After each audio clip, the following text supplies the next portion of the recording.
여기 탄원서가 지금 3개.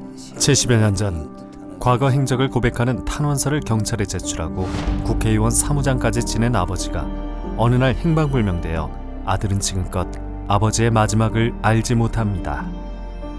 혹시 우리 아버지 이름도 어디 나오는가? 그 기대는 항상 해보는 거지.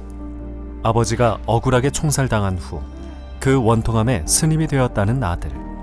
한국전쟁 전후 시기 아버지를 포함한 수백 명의 합천 주민이 불법적으로 살해되었지만 이 잔인한 학살의 진실을 사람들은 아직도 의심합니다. 지한진이 와 잡히가 죽는 이런 식으로 말을 해버린다. 지한진 사람이 와 잡히가 죽는 거야. 이래가지고 쉽게 말해서 그냥 쏙쏙들은 모르고 그게 이제 억울한 거지 우리는.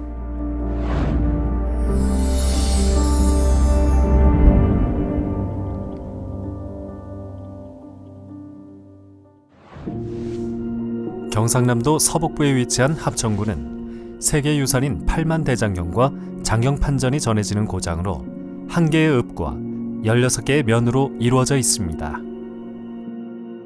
1948년 남한 단독정부 수립을 반대하며 전국적으로 일어났던 2.7 구국투쟁 당시 합천에서는 4천여 명 이상이 시위에 참여했습니다. 이 일로 많은 주민이 경찰에 끌려가 고문을 당하거나 경찰을 피해 산으로 들어갔습니다.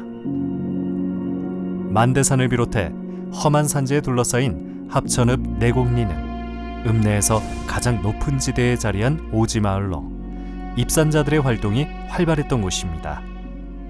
내곡리 주민들 사이에선 밤에는 인민공화국, 낮에는 대한민국이라는 말이 나올 만큼 불안하고 두려운 나날의 연속이었습니다. 조상대대로 합천읍 내곡리의 터를 잡고 살아왔다는 이용현 씨에 따르면 당시 마을에는 자발적으로 입산을 하거나 입산자들에게 협력하는 등 주도적으로 좌익 활동을 하는 주민들이 덜어 있었습니다. 그런데 이용현 씨의 아버지는 하필이면 그들 중 한 사람과 이름이 같은 바람에 경찰에게 곤욕을 치르곤 했다고 합니다. 한 서너 사람이 있었다 캐.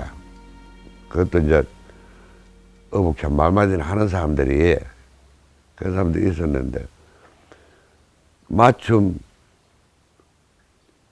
아버지는 하고 이제 동명이인이 있었어. 이름도 같고 성도 같고 나이만 1살 차이 작은 거야. 아버지가 1살 많았고 그 사람들 잡으러 오이 낮에는 없는 기라. 밤 되면 이제 퍼뜩 내려와가지고 자기들끼리 이제 뭐 집에 없으면 이제 너무게 훔쳐 가져가고 살아가서 먹고 살고 그랬던 모양이래요. 아버지는 주민들의 곡식을 찌어주는 방앗간을 운영하고 있었습니다. 여기가 바깥터라.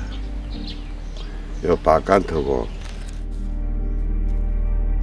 그 시절 방앗간은 숯불을 피워 나오는 가스를 이용해 기계를 돌아가게 했는데 어느 날 아버지가 그 가스에 질식해 의식을 잃고 쓰러졌습니다. 다행히 너무 늦지 않게 가족들이 발견해 집으로 모셔와 생명엔 지장이 없었지만 그날 밤 산에서 내려온 입산자들이 방앗간에서 찌어둔 쌀을 훔쳐가자 경찰은 아버지를 입산자를 도운 협조자로 의심했습니다. 바깥에 문이 열려가 있어서 가져갔다 이래 된 거라. 그런 게는 이제 네가 일부러 가가라고 이러라 그런데 동가 아이가 이래 되는 거라. 경찰서에서 네가 빨갱이 아니거든.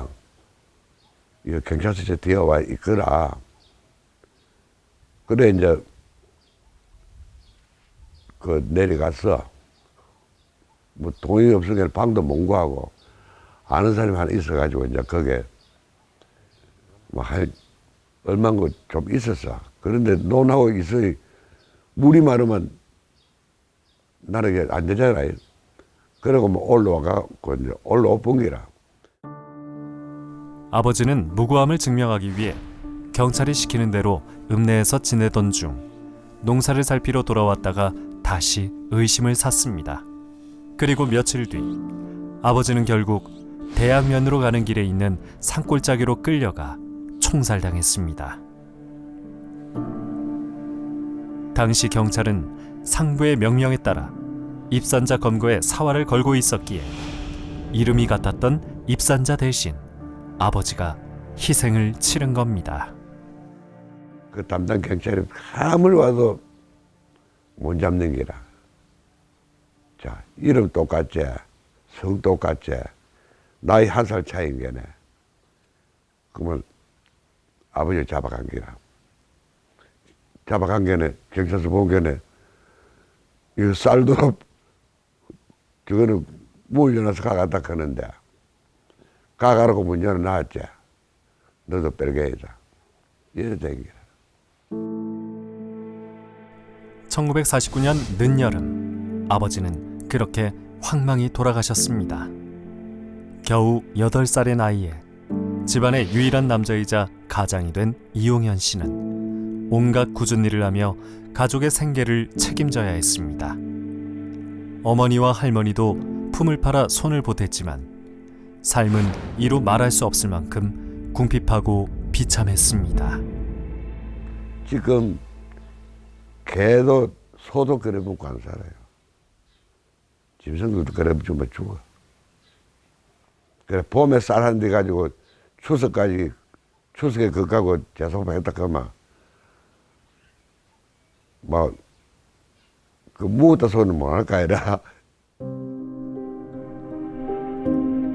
합천읍 인곡리는 내곡리에서 약 10km쯤 떨어진 산 끝자락에 위치한 마을로 역시 입산자들의 활동이 활발했던 지역입니다.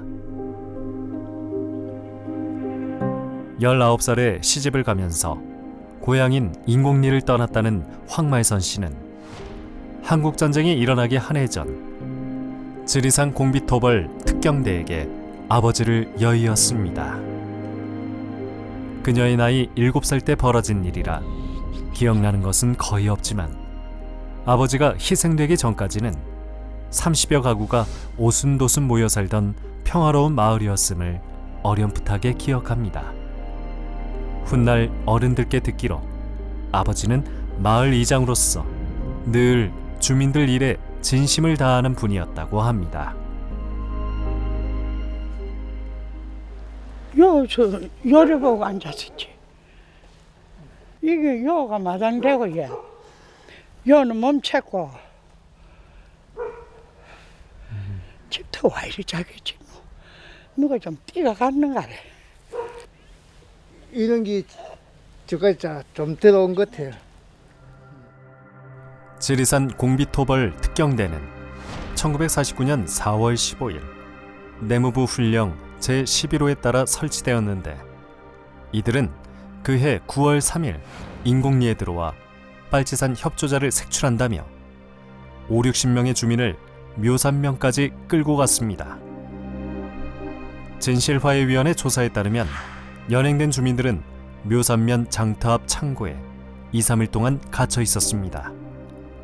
목격자들은 당시 특경대가 주민들을 일렬로 세워놓고 도랑물 속에 집어넣어 고문한 사실도 진술했습니다. 연행 다음 날인 9월 4일에도 고문과 취조가 계속되자 매에 못 이겨 자백하거나 다른 사람을 밀고하고 풀려난 사람도 있었는데 이장 황영수는 주민들을 대표해 사살되었으며 주민들에겐 죄가 없으니 죽이려면 자신을 죽이라고 항변하다 희생당했다고 합니다. 우장으로 동네 일로 보면서 상당히 그렇게 알고 있고 또 그 당시에 돌아가신 것은 동네에서 모든 책임을 지고 그래 이제 모산지수에 경찰한테 잡혀갔는데 거기에서 연락 오기로 사람을 데리고 가라 이래 이야기를 듣고 가니까 벌써 총살 당하고 시체를 모시고 왔답니다. 그 묘산 장터에서 그런 내용을 그거는 들으십니다. 황영수 이장의 희생으로 많은 주민이 총살을 면했습니다. 그러나 마을 어디에도 의로운 희생의 흔적은 남아있지 않았고 증언자들마저 이미 돌아가시거나 고령이 되어 진실은 기억 저편에 묻혔으니 안타까움만 느껴질 뿐입니다.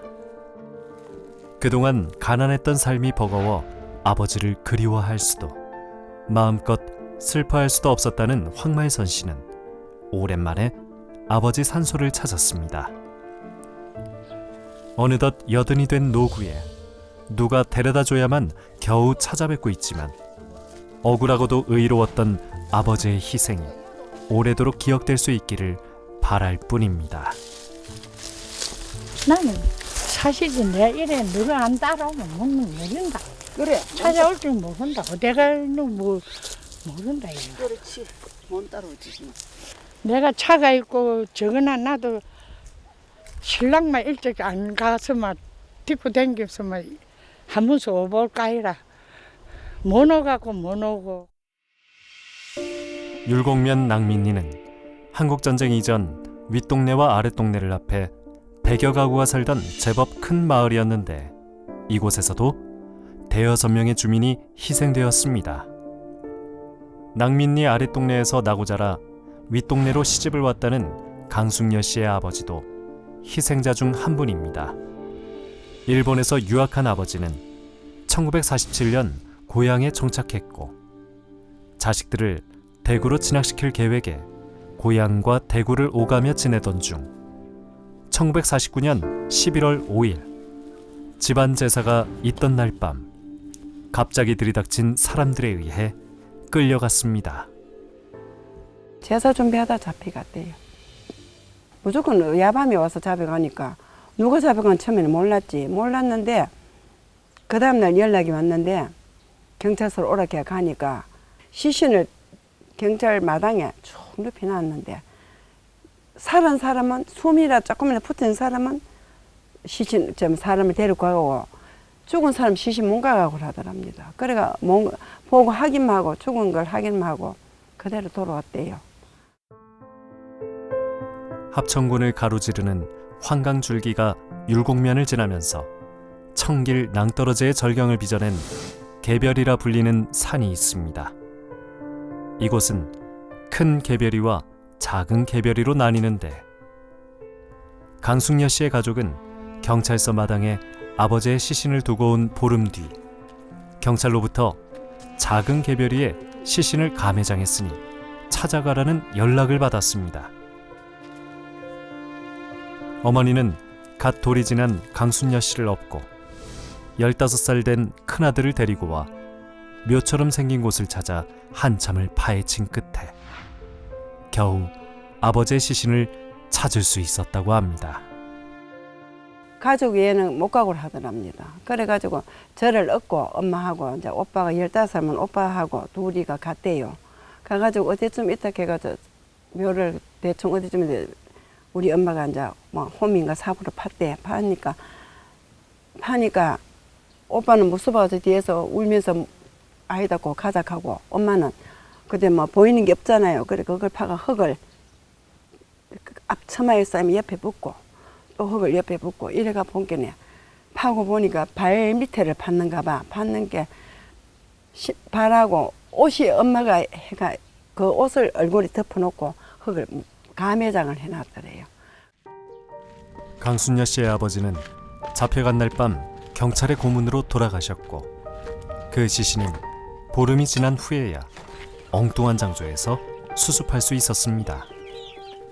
심지어 경찰은 고문사를 은폐하기 위해 이미 돌아가신 아버지에게 총을 쏴 시신을 한 번 더 훼손했습니다. 어머니가 생전에 울분을 토하며 들려주신 이 이야기들을 강숙여 씨는 평생 잊지 못하고 있습니다. 신발하고는 시계는 누가 빼가고 없고 이 이제 두루마기를 얼굴에 흙을 부을 수 없으니까 이 두루마기를 얼굴을 가려놓고 흙을 부었대요. 그래 부어가지고 해놨고 그래가 그걸 보고 이제 우리 아버지랑 시신 확인하고 이제 집안 사람들 올라가 시신 파가락하고 그래 엄마는 그 길로 인사불통되고 그래 했대요. 아버지가 희생되고 한 달여의 시간이 흘렀을 즈음 어머니는 입선자들이 찾아와 하는 수 없이 밥을 해주었고, 그 일이 알려지면서 어머니 역시 경찰서에 끌려가 고문을 당했습니다. 어머니는 고문을 당하면서도 어린 숙녀 씨를 업고 있었는데 누군가 아이를 절대 품에서 떼어놓지 말라며 경찰 몰래 언지를 주었다고 합니다. 어쩌면 어머니와 강숙녀 씨는 그 덕분에 구사일생으로 살아난 것인지도 모릅니다. 옆에 누가 지내가면서 애기 절대 잊으면 안 된다 하더랍니다. 어떤 사람이 하나 착 모른 척하면 지내가면서 애기 여사님 애기 띠주지 마라 하더랍니다. 애기 띠주면 이제 잡혀간다 이기라. 애기가 있으면 안 잡혀간다 식으로 애기 띠 절대 애기 띠주면 안 된다 하면서 살짝 건네주고 가더래요. 그래 뭐 이제 제 때문에 엄마는 이제 안 잡혀가고 살아나오는 거 몰라요. 한국전쟁 발발 직후에는 국민보도연맹 사건으로 또다시 수많은 주민이 희생되었습니다. 합천 보도연맹 결성은 1949년 11월 말쯤으로 추정되며 1,300명 이상이 가입된 것으로 보입니다. 쌍책면 하신리는 완산 전시 집성촌으로 600년 전 입향조가 터를 잡은 이곳에서 평생 종가를 지켜온 81살의 전호열 씨. 그의 아버지는 한국전쟁 발발 직후 행방불명되었습니다. 일제강점기 일본에서 유학한 전호열 씨의 아버지는 해방 후 고향으로 돌아와 여운형 선생의 건국준비위원회에 참여하며 좌익 활동을 펼쳤습니다. 그런데 1946년 이후에는 우익계열 언론사인 자유민보 외신기자로 근무하면서 우익 활동으로 방향을 선회한 것으로 보입니다.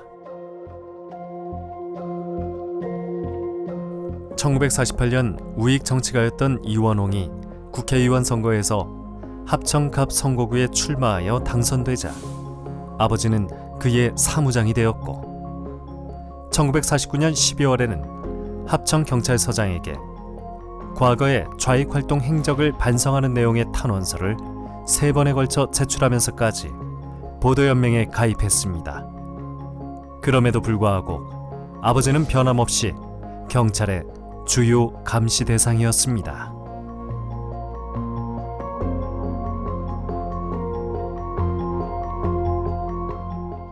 그 당시에는 이 지서라 그럽니다. 지금은 파출소라 하지만은 거기에 가면은 쌍책 지서에 가면은 우리 집만큼 빨갛게 표시가 되어 있습니다. 언제나 경찰들이 감시해야 되는 감시 대상의 집이었어요. 국민보도연맹은 좌익 전향자들의 계몽이 주 목적이었지만 막상 전쟁이 일어나자 이승만 정권은 제일 먼저 보도연맹원부터 예비 검속해 희생시켰습니다. 언제든 북한군에 협조할 우려가 있다는 이유였고 합천경찰서 경찰들은 이와 같은 이유로 전호열 씨의 아버지를 잡아들이기 위해 툭하면 고향집을 찾아와 아버지의 책과 물건들을 태우고 할아버지를 괴롭혔습니다. 우리 할아버지한테 사랑방에 들어가가지고 할아버지한테 아들 내놓으라고 어디 누가 알리더라 이러니까 나는 모른다 크니까 총구를 돌리가 대바 쪽으로 보고 공포를 2발인가 10발인가 어떤 낳은 거 그거는 내가 지금도 총소리니까 기억이 나고. 동네 사람들도 고초를 겪어야 했습니다. 당시 아버지는 이원홍 의원과 함께 주로 대구에서 지내며 피신을 다닌 것으로 보이는데 합천경찰은 아버지의 소재가 파악되지 않자 마을 남자들을 정자나무 아래에 모아놓고 차례대로 나오게 하여 막대기로 때리며 아버지의 행방을 추궁했다고 합니다. 여기에다가 동민들 불러 모아가지고 그 몽둥이를 가지고 사람 찾아내라고 그런 폭력 행위를 했지. 전호열 씨의 아버지 전상수는 1950년 7월 20일 이전까지는 대구에서 행방이 확인되나 이후 행방은 전혀 확인되지 않았습니다. 진실화해위원회는 대구 보도연맹 사건 조사에서 확인된 예비검속 날짜와 장소를 토대로 전상순의 희생 사실을 추정했습니다. 희생자들의 유해 발굴 뉴스가 들려올 때마다 온 신경을 집중하게 된다는 전호열 씨. 그는 오늘도 아버지의 소식을 기다리고 있습니다. 합천 지역에서 예비 검속된 보도 연맹원들은 1950년 7월 20일부터 31일 사이 여러 골짜기로 끌려가 총살되었는데, 산청군에 위치한 방아제는 합천 보도 연맹원들이 집단 학살된 대표적인 희생지입니다. 서경환 씨의 아버지도 방아제에서 희생되었습니다. 혼자가 된 그는 살고자 몸부림을 칠수록 더욱 옥죄어오는 억울함과 원통함에 스님의 길을 택했습니다. 합천경찰서에서 50년 7월 19일 날 합천군에서 이제 통지가 왔는 기라. 합천군에 돌아라고, 경찰서 돌아라고. 그래가 그 길로 가가지고 20일을 살해되었고. 자기는 옆에 사람 정은을 말 들으면은 아무도 모르고 따라간 거야, 합천군에. 가지마가 피해라 해서 10년 동네 사람들이 피해라 한 걸 해도 내 잘못한 거 하나도 없는데 뭐 가면 어떡하지 돌아오지. 이런 식으로 그렇게 돼버린 거야. 이거는 뭐 갑자기 싫은 일이 돼가지고. 진실화해위원회 조사에서 사건 당시 순경으로 근무했던 한 참고인은 합천 보도연맹에 가입된 이들은 아무 혐의가 없거나 죄가 약한 사람들이었으며 정부에서 혜택을 준다는 말에 가입하는 경우도 많았다고 진술한 바 있습니다. 무고한 이들을 적법한 절차 없이 총살해버린 잔인한 학살이었습니다. 저기 보면은 저기 막 지금 햇빛이 반사가 되고 하얀 나무 있지. 조이치라고, 저 골짜기라고. 저 골짜기인데. 진실화해위원회는 방아제에서 희생된 47명의 신원을 확인했고 최소 100명 이상이 이곳에서 총살되었을 것으로 추정했습니다. 당시 서경환 씨 아버지의 사촌이 살해 현장을 목격했는데 제에 거의 올라갔을 무렵 트럭에서 내린 사람들이 두 줄로 묶여 올라갔으며 삼가 지서장 지휘 아래 10여 명의 경찰이 이들을 일렬로 세워놓고 총을 발사했다고 진술했습니다. 희생지가 알려졌음에도 유족 대부분은 시신을 수습하지 못했습니다. 수시로 폭격기가 날아다니는 전쟁통이기도 했지만 경찰의 위협이 무서워 시신을 수습할 엄두도 내지 못했기 때문입니다. 어머니와 함께 아버지의 시신을 수습해 장례를 치른 한 유족의 진술에 따르면 그 장면을 본 경찰이 나중에 지서에 들르라 하여 임신 5개월의 어머니가 지서로 향했다가 끝내 돌아오지 않았다고 합니다. 1950년 7월 말경 북한군이 점령했던 합천 지역은 9월 25일경 수복되었습니다. 그러나 돌아온 군경이 부역자를 색출하면서 민간인 희생은 계속되었습니다. 용주면 우곡리가 고향인 김임주 씨와 김윤열 씨는 각각 마을이장과 반장을 맡았던 아버지들이 부역 혐의로 희생되었습니다. 6천 6천. 예. 5천 아재 딸 6천간. 올해 84살의 김임주 씨는 오랜만에 찾은 고향집을 둘러보며 옛 기억을 떠올려 봅니다. 18살에 결혼하면서 고향을 떠났으니 대부분의 기억들은 희미해졌지만 아버지가 희생된 일만큼은 지워지지 않는 낙인처럼 가슴에 새겨져 있습니다. 참 그 사람들이 와서 참 배가 고파서 밥 좀 해놓으라고 하는 게네. 이장이라 하면서 어찌 안 해줄 수가 없는 게래. 피하려고 해도 피할 수가 없어. 이장 아닌 것 같으면 걔안는데 모르지만은 이장의 놈이 할 수 없어서 그 사람들 밥을 해줬어. 그 사람들 밥 해줬다고 그거 죄라. 음식을 요구한 이들은 소롱산에 남아있던 북한군 폐잔병들이었습니다. 결국 김임주 씨의 아버지는 1950년 10월 3일 끌려간 다른 주민들과 함께 대백면 옥가장터에서 총살되었습니다. 김윤열 씨의 아버지는 진주 형무소에 수감되어 그해 겨울까지는 가족과 친지들이 면회를 다녔으나 이후 행방은 지금까지도 알 길이 없습니다. 저 진주 교도소 같이 있었다 그래. 그래가 같이 있는데 이제 어머니가 면회하러 한번 갔어. 겨울에. 그래 가니까 얼마 안 있으면 나갈 낀데 말아 왔노 이러고 더라는 거야. 그 이야기 막 어머니한테 들었지. 땅은 모르지. 사건 당시 12살이던 김임주 씨는 소에게 꼴을 먹이기 위해 나왔다가 경찰에 연행되는 아버지를 본 것이 마지막이었습니다. 그 순간엔 그저 마실을 가는 줄만 알았습니다. 손은 저 울로 뜯으면 올라가고 그걸 건너이어서 차로 본 게네. 요 질로 요리 내려가시더라고. 조질은 새로 남기고 요 질이거든요. 그래서 어디로 끌고 가시던 거예요? 어느 길로? 요 질로 요리 이제 데리고 가는 기라. 그래갖고 여기 내려가시면 자꾸 돌아보더라고. 돌아봐도 그 뭐 영 벌로 봤지 저는. 와저래 돌아봐 샀는고 싶더라고. 장면에 가신 게는 뭐 면회 가시는갑다 이래 생각했는 기라. 아이고 참. 아버지는 그때 어떤 마음으로 이 길을 걸어갔을까?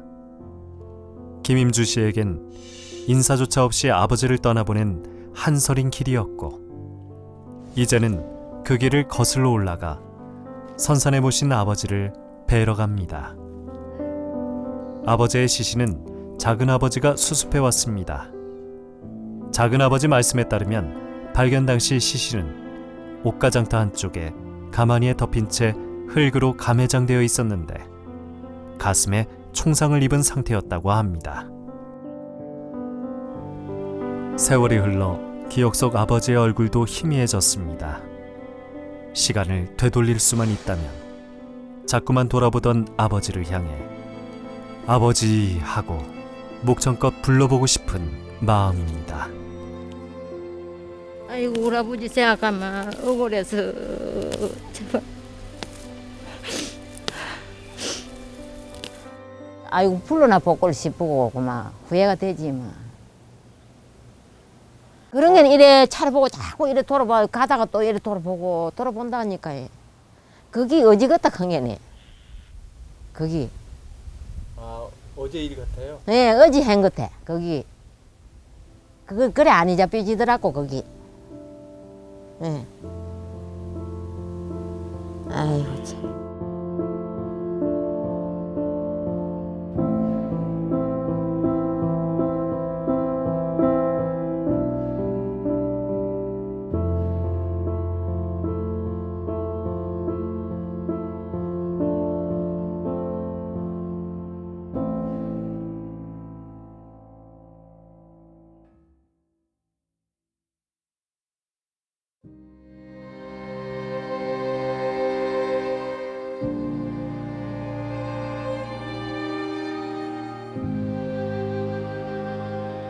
바라는 게 뭐냐면 비라도 하나 씌워가지고 장소 어디 뭐 합천 업에 이제 사람이 많이 볼 수 있는데 씌워가지고 해주면 그걸 바래요.